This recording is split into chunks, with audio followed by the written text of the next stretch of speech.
He knew me as a cop, and I knew him as a local resident that had made some donations to the police department. This former Keachai police officer asked that we hide his identity because he still does undercover work.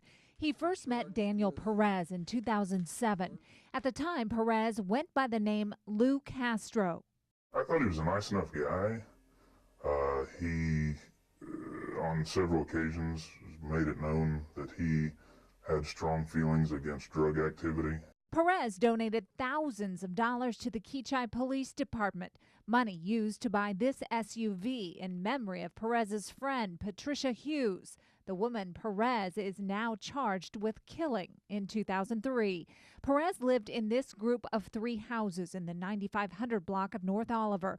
The officer says Perez called it Angel's Landing. He lived in the big house, while 2 other families, including Hughes, lived in the smaller homes.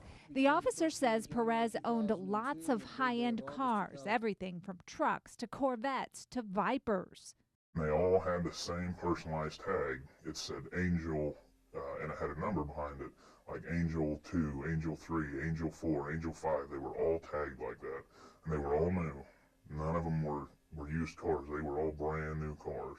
There were parties at Angel's Landing, he says, no expense spared. The officer tells us Perez told stories of his wealth, everything from selling bars and hotels to working for the federal government. I had heard another story that he had left an Indian reservation when he was a kid, and the federal government hired him to fix jet airplanes. It's obvious that that could not be true. So I figured out real quick that the guy was full of it. Court documents say Hughes' parents were concerned about their granddaughter after Hughes, her husband, and another woman who lived in the so-called compound all died, each carrying a huge life insurance policy. When this officer learned Perez had been arrested for murder and multiple sex crimes against children, he says he felt betrayed.